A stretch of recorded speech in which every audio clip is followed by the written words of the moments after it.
तिल धर के ढीप के पीछू पीछू पीछू सोना सिंगार कसे है माता द्रौपदी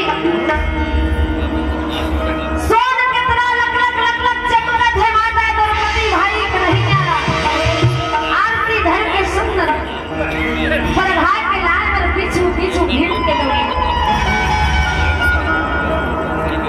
माता दुर्गा के बराबर लक लक लक लक माता द्रौपदी के चेहरा दिखा के भैया अब भाई ना परघाट के लाल श्रृंगार करे हैं